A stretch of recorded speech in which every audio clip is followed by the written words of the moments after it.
वो परमात्मा मनुष्य दृश्य है। वहां एक बहुत बड़ा गुम्बद बना हुआ है, मंदिर नुमा।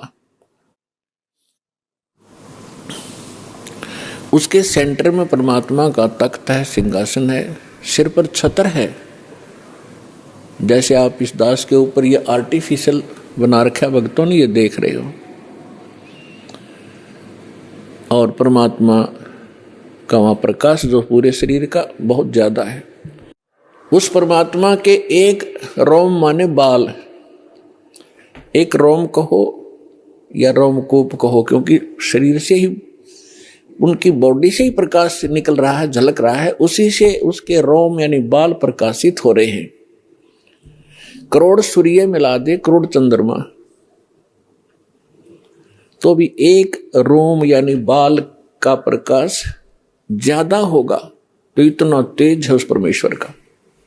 वहां पृथ्वी है सतलोक, जैसे धरती आप देख रहे हो ये ऐसी, वो केवल व्हाइट कलर की है, जैसे आप बालू रेत देखते हैं। तो वहां वो पृथ्वी का कैसा रंग है, और उस पर वर्षा हो जाती है, वो सेट हो जाता है, तो भी कलर वैसा ही रहता है। तो ऐसा उस सतलोक का भी प्रकाश है, वो भी सौ प्रकाशित है, जैसे हीरा प्रकाशित होता है। हीरे में अपने आप चमक होती है, मोती में चमक होता है, इस प्रकार वो पृथ्वी है। वहां सदाबहार वृक्ष हैं, सदाबहार ये सभी काजू, किशमिश, मेवे, सेब, संतरे, सभी फल फ्रूट वहां सदाबहार रहते हैं, वहां कभी अकाल नहीं होता। ये तो है वहां की सतलोक की डेफिनेशन। और परमात्मा कैसे हैं ये आपको दास बता ही रहा है कि मनुष्य दृश्य है, और वहां सृष्टि है ऐसी ही। ये तो डुप्लीकेट है जो यहां बनाए गए हैं, ये मिट्टी के शरीर, ये तो उसकी तुलना में एक खिलौने और मिट्टी से बने हुए हैं। और वहां का जो शरीर आपका स्वर्ण का हो, जो कभी विनाश में नहीं आता। इस प्रकार वहां सृष्टि है। वहां आपके पूर्व के सभी महल ज्यों के त्यों हैं। प्रत्येक व्यक्ति की एक विशेष टेंडेंसी है, एक वृत्ति है, जरा सा कोई अच्छी पोस्ट बन जाती है, उसको प्राप्त हो जाती है, या कोई धन चोखा मिल जाता है, बढ़िया कोठी बनाऊं, बहुत लंबी चौड़ी, ऊपर नीचे, और आगे पार्क हो, पार्क में फिर आगे बगीचा हो, एक साइड में तालाब हो, झूले डाल रखे हो, और फुहारे बनाता है आर्टिफिशियल के, कभी कभी फुहार भी डालूं, तो ये बनावटी है। अच्छा, यहां तो एक और समस्या है, ये सारा कुछ किसी ने बना भी लिया तो 36 टेंशन साथ लिए रहता है। वो उस घूम रहा है बगीचे में और टेंशन है कहीं और, ये बिगड़ गया काम, वो बिगड़ गया काम, ऐसे ना हुआ वैसे हो जाएगा। तो उसने वहां एक डुप्लीकेट बना भी लिया तो भी उसका सुख प्राप्त नहीं है उसको, व्यक्ति को। और सतलोक के अंदर ऐसे ही बहुत लंबे चौड़े प्रत्येक प्राणी के अलग अलग महल हैं। वहां आपका परिवार होगा। आपको कितने अच्छे लगते हैं अपने माता पिता, भाई बहन, अंकल, चाचे, ताऊ और बच्चे, रिलेटिव। और यहाँ ठीक है, अच्छे तो लगेंगे क्योंकि अच्छे हैं। और कल मृत्यु हो जा, टक्कर मारते रहो, कभी भी जीवन में आप उनको नहीं देख सकते फिर। तो ये अच्छा लगते हुए भी व्यर्थ है। और वहां जाओगे आपके सारे सुख होंगे, वहां कभी मृत्यु नहीं होगी। कोई व्यक्ति नहीं चाहता मैं वृद्ध हूं, वृद्ध अवस्था प्राप्त हो, बूढ़ा हूं और बूढ़े हो गए। कोई नहीं चाहता मैं मरूं और मृत्यु डेफिनेट। तो ऐसी धारणा क्यों आपकी? क्योंकि आप पहले ऐसे लोक में रहते थे जहां ना वृद्ध अवस्था है और मृत्यु नहीं है। वहां ये 5 तत्वों का बना हुआ पुतला नहीं है। इसमें कभी बीपी हाई है, कभी लो है, कभी राग खींच रहा है, कभी द्वेष। राग द्वेष वहां होता है जहां समानता नहीं होती और वहां समानता है। एक परमात्मा को छोड़कर सबके एक जैसे बॉडी हैं, एक जैसा सबके महल हैं, एक जैसा खान पान है, कोई उसमें अंतर नहीं और कोई अभाव नहीं किसी वस्तु का।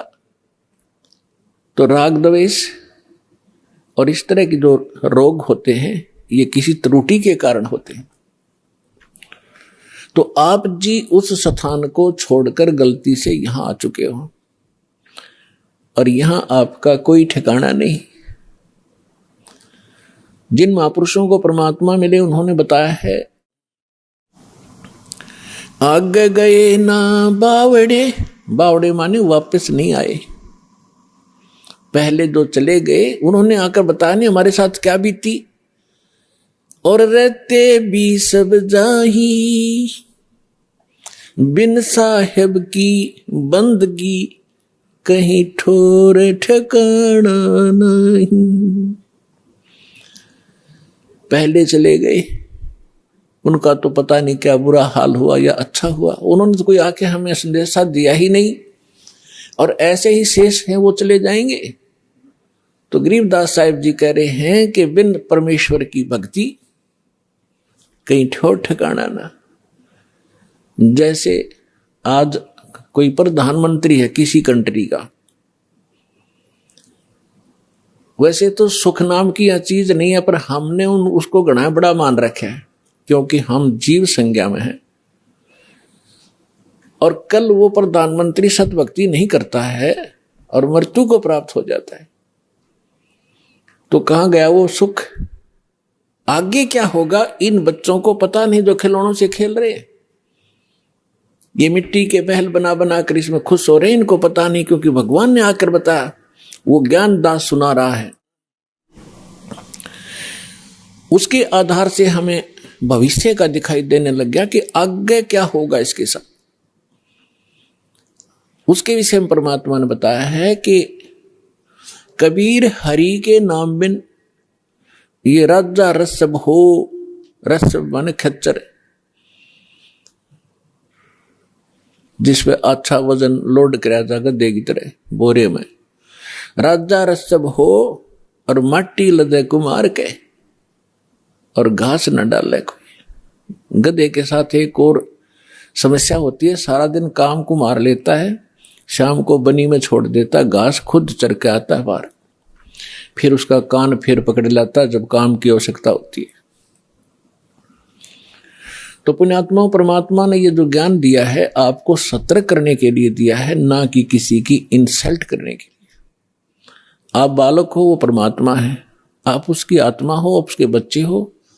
अपने बच्चों को समझाने के लिए परमात्मा ने ना जाने कितने छल छिद्र करने पड़ते हैं, किस प्रकार के ज्ञान आपको सुनाने पड़ते हैं, क्योंकि आपने काल की भांग पी रखी है।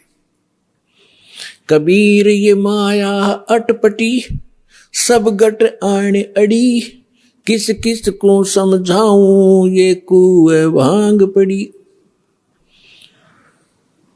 जैसे कोई शराब के ठेके पर आपने देखा हो कभी, चाहे 20 आदमी घुटी ला कर आ रहे हो सामने, सबकी एक जैसी भाषा, एक जैसी चाल, एक जैसी बोली रहेगी।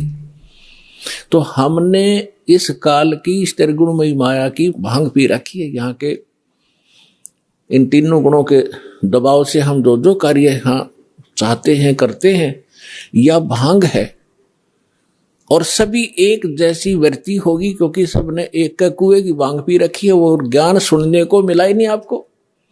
अब ये ज्ञान मिला है जो इस भांग को उतारेगा, ये एंटीबायोटिक है और ये ज्ञान सतगुरु ही दे सकता है और सतगुरु परमात्मा ही होता है। 600 वर्ष पहले परमात्मा स्वयं आए थे, वो सतगुरु भी थे, परमात्मा तो वो थे ही थे। और फिर उन्होंने कहा था कि जब गरीबदास जी का पंथ होगा 12वां पंथ, उसमें काल अपना जाल जरूर फैलाओगा, लेकिन 12वें पंथ में परमात्मा ने कहा था हम फिर आएंगे। अब परमात्मा नहीं आए तो दास बेच दिया अपना, वही पावर, वही ज्ञान, दास के अंतःकरण में फीड कर दिया, जो दास आपको आज वर्षा कर रहा है उस अमृत ज्ञान की।